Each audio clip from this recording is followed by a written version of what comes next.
3 Apache Gunships, 1 woman. 30 seconds from elimination. Then a voice no one had heard in 3 years spoke 4 words over the radio, and the entire formation froze mid-attack. What happened next became the most whispered story in military history. A legend that would change everything about command, loyalty, and the warriors who refused to stay dead. Welcome to Silent Warriors. I'm about to share with you a story that has circulated through military bases across the world for years. A story about invisible authority, impossible survival, and the kind of presence that can stop a battlefield without firing a single shot. This is the tale of Operative Sarah Mitchell, the ghost commander who saved her, and the 4 words that rewrote the rules of engagement. Stay with me, because what you're about to hear will make you question everything you thought you knew about power, sacrifice, and the warriors who operate in the shadows. The desert sun had reached its brutal zenith when Sarah Mitchell realized she was running out of time. The canyon stretched before her like the jagged scar of an ancient wound. Red sandstone walls climbing hundreds of feet toward a sky so pale it looked washed out, bleached by relentless heat. Every breath burned in her lungs. Every step sent small avalanches of gravel sliding down the rocky slope. She'd been running for 6 hours, her tactical vest loaded with ammunition, communications gear, water reserves, and medical supplies cut into her shoulders with punishing weight. Sweat had long ago soaked through her desert camouflage, creating dark patches that would make her more visible to infrared tracking. Not that it mattered anymore. They knew exactly where she was. The mission had gone sideways 72 hours earlier. What was supposed to be a simple intelligence extraction had turned into a nightmare of compromised positions, lone cover identities, and rapidly collapsing safe houses. Her team had scattered to the four winds, each operative following contingency protocols that had been drilled into them until they could execute them in their sleep. Sarah had drawn the short straw. She was carrying the data package, the intelligence so sensitive that 3 governments would kill 2. Keep it buried, and for more would start was to possess it. The small encrypted drive in her vest pocket weighed less than an ounce, but it might as well have been an anchor dragging her toward the bottom of the ocean. The sound reached her before the visual confirmation. Hoop, hoop, hoop. That distinctive rhythmic thunder that every soldier learned to recognize on their first day of combat training. Helicopter rotors, multiple aircraft, moving fast and low, using the canyon walls to mask their approach until the last possible second. Sarah's training took over instantly. She dropped into a crouch behind a boulder formation, her eyes already scanning for better cover, for escape routes, for anything that might give her an edge in what was rapidly becoming an unwinnable scenario. The first Apache gunship materialized around the eastern wall of the canyon like a mechanical demon, sleek, deadly, moving with the kind of precision it spoke of. Hundreds of combat hours locked by its pilot. The aircraft's dark silhouette cast a raising shadow across the canyon floor, and the rotor wash sent dust devils spinning in chaotic patterns. Then the second Apache appeared, swinging wide to cut off her western exit. Perfect tactical coordination. These weren't regular army pilots flying routine patrols. This was a hunter-killer team, professionals who knew exactly what they were hunting and how to corner it. The third gunship rose slowly from behind the southern ridge, hovering at the canyon's rim like a vulture circling a dying animal. Its position gave it perfect overwatch, a clear field of fire on everything below. Between the 3 aircraft, they had created an inescapable kill box. Sarah pressed her back against the sun-heated stone and forced herself to breathe slowly, methodically, fighting the adrenaline that screamed at her to run, to fight, to do anything except wait for the inevitable. The loudspeaker crackled to life. The metallic voice distorted by distance and engine noise, but still perfectly audible. You are surrounded. Drop your weapon. Stand in the open with your hands visible. This is your only warning. She didn't move. Her mind was already running through scenarios, calculating odds, measuring the distance, to better cover against the response.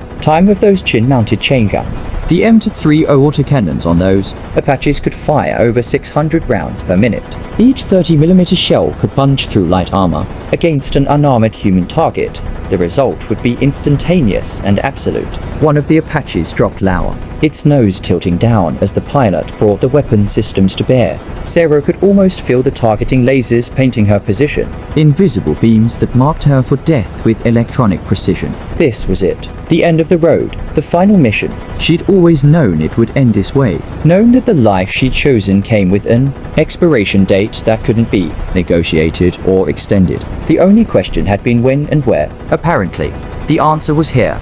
now. In this forgotten canyon in the middle of nowhere. Then her earpiece came alive with static. At first, it was just electronic noise, the kind of interference that multiple military communication systems created when operating in close proximity. But something was pushing through that noise, Fighting past the jamming and the competing frequencies with deliberate intention. Sarah tapped the side of her earpiece twice, an old signal protocol from her earliest training days. The static cleared slightly, sharpened. Began to resolve into something that might have been a voice. The lead Apache held its position, rotors maintaining perfect pitch. The chain gun still locked on her hiding spot. Inside those cockpits, trigger fingers were probably already taking up slack. Waiting for the final authorization to engage. Then the voice cut through everything else with crystal clarity.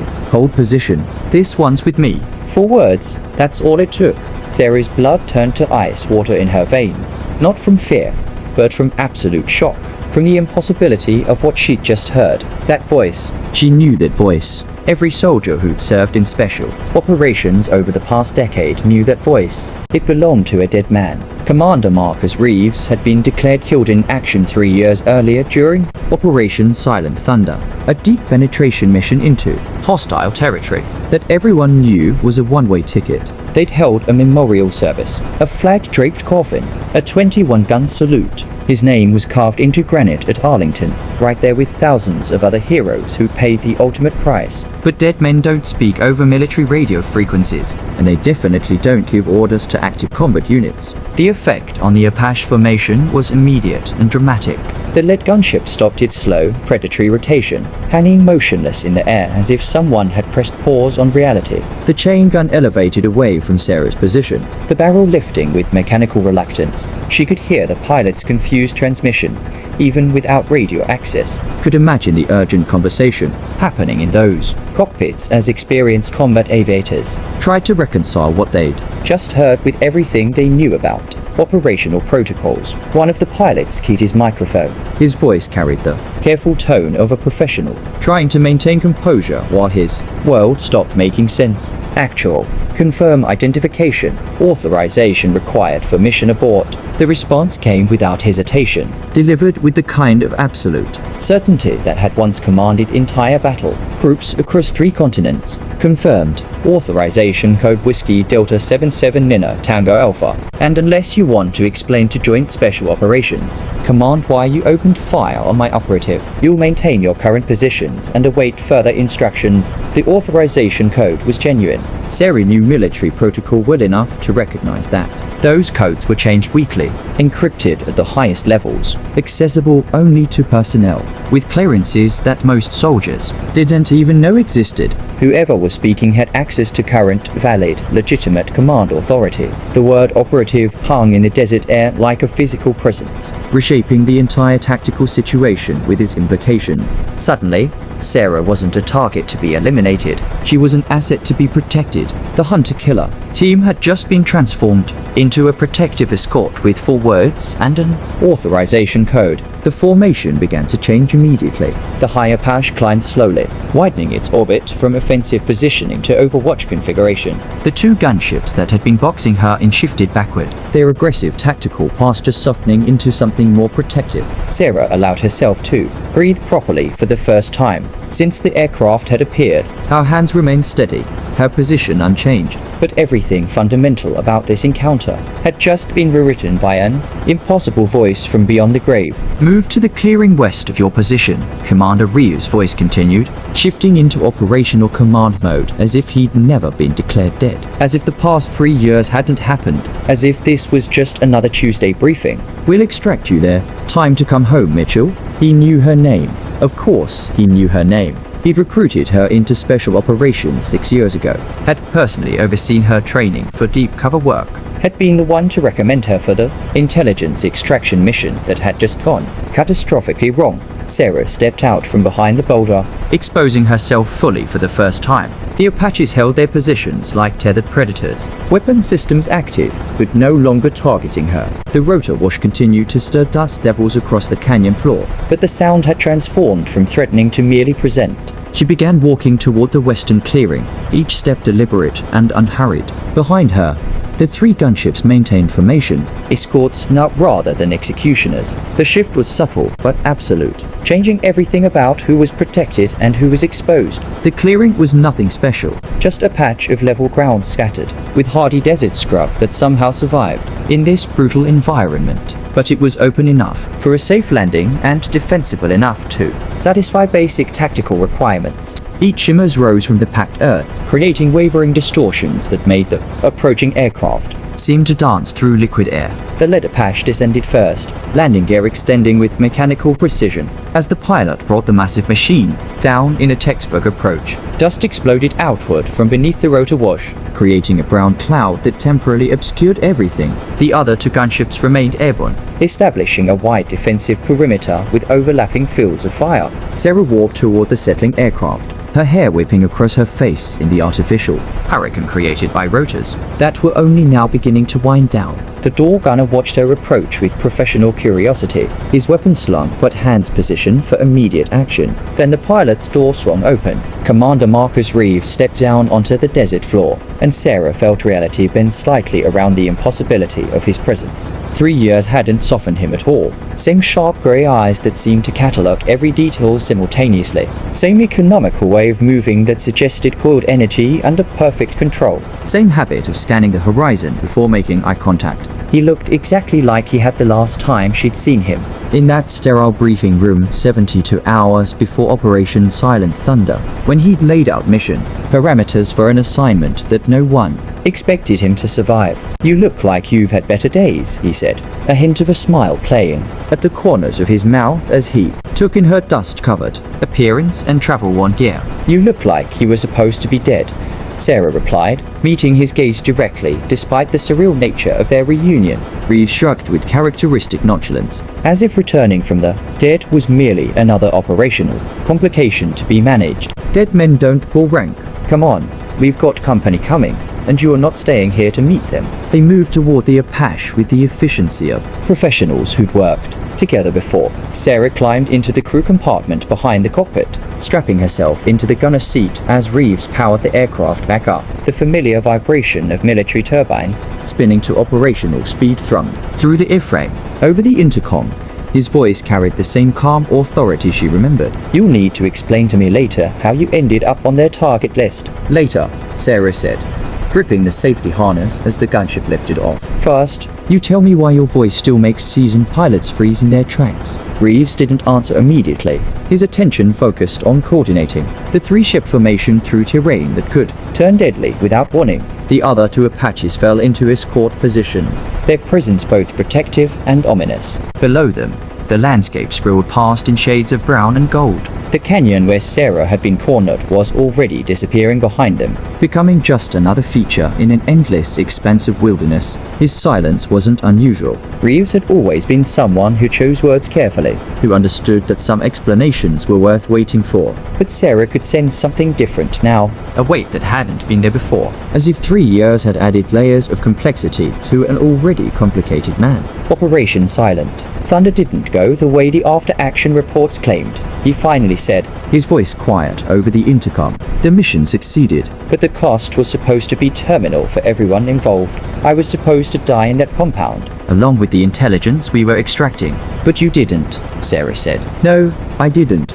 Someone higher up the chain decided I was more valuable running deep cover operations than being buried with honors. My death was carefully staged, very convincing, even fooled most of the intelligence community, but not everyone. Not everyone, Reeves confirmed. There's a handful of people who know I'm still active. Senior commanders, black program directors, people who understand that sometimes the most effective operators are the ones who officially don't exist. Sarah processed this information, fitting pieces together in her mind. So for 3 years, you've been running operations that can't be traced back to any official military structure. Exactly. No paper trail. No accountability, no congressional oversight, just results. That's a dangerous amount of freedom, Sarah observed. It is, Reeves agreed, which is why I'm very careful about who I protect and who I let hang. Your intelligence package, Mitchell, the data you're carrying. Do you know what it contains? Sarah hesitated. She'd been operating under operational security protocols. That limited her knowledge deliberately. I was told it was signals intelligence. Communications intercepts from a hostile network. It's more than that, Reeves said quietly. It's evidence of systematic corruption at levels that would destabilize 3 allied governments. Names, dates, financial transactions, recorded conversations, the kind of information that powerful people would kill entire units to keep buried. Which is why they sent a hunter-killer team after me. Which is why I intervened, Reeves corrected. That data needs to reach specific hands, Mitchell. Not the official channels, not the normal intelligence distribution networks. There are people waiting for it. People who can use it to clean house without triggering a political apocalypse. The flight continued westward, carrying them toward mountains that were just beginning to emerge from the heat haze on the horizon. Behind them, the desert stretched endlessly, keeping its secrets beneath layers of sand and stone. Back at base, the rumors started before the Apaches had even landed. 3 gunships had halted a live engagement because of a single voice on the radio. A voice that no one would officially identify, but that every veteran pilot swore they recognized. The story spread through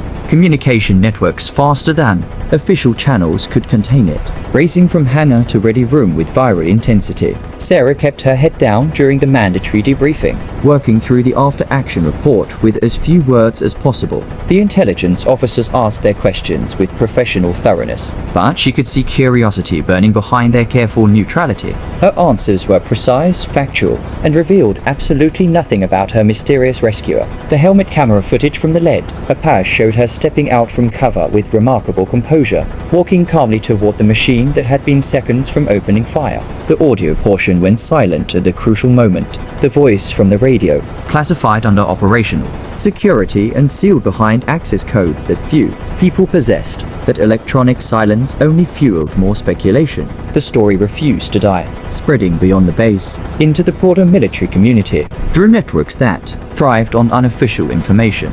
In hangars and ready rooms across multiple installations, aircrews repeated the tale. The cornered operative, the voice from the past, the sudden stand down that defied all standard tactical doctrine. Each retelling added new details, expanded the legend, transformed a simple tactical intervention into something approaching myth. Some claimed Reeves had been buried with full military honors, his casket draped with the flag and lowered into hallowed ground while a bugler played taps. Others insisted he'd been running deep cover operations all along, his death carefully staged to provide perfect operational cover. The truth, as always, was classified. Weeks later, during a completely different mission on the opposite side of the world, Sarah heard that voice again, just 4 words transmitted over an encrypted channel, but enough to steady her hands and clear her mind before the next impossible task. The voice had become something of a legend within certain circles, spoken of in the same tones reserved for ghost stories and unit folklore. New pilots arriving at desert bases were told the story during orientation briefings,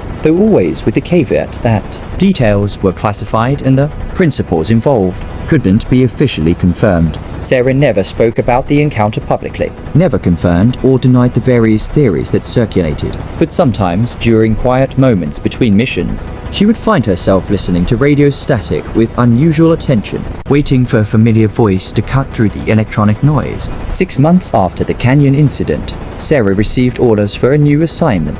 The briefing room was unmarked, located in a building that officially didn't exist on any base map. Reeves was waiting for her there, looking exactly as he had that day in the desert. "You've been wondering," he said without preamble, "why my voice still carries that much weight, why pilots who've never met me will follow orders from a dead man." Sarah nodded. She had been wondering, had spent countless hours trying to understand the mechanism of authority that could stop combat aircraft mid-engagement. "It's not about rank," Reeves explained. "Not really. The military structure is built on hierarchy." "Yes, but at the highest levels, there's something else. There's trust. There's reputation. There's the kind of credibility that can't be faked or manufactured." He pulled up a series of files on the briefing room screen. Mission reports, operational summaries, success rates that bordered on impossible, over 15 years of active service, I ran 73 classified operations, 68 complete successes, 3 partial successes with acceptable losses,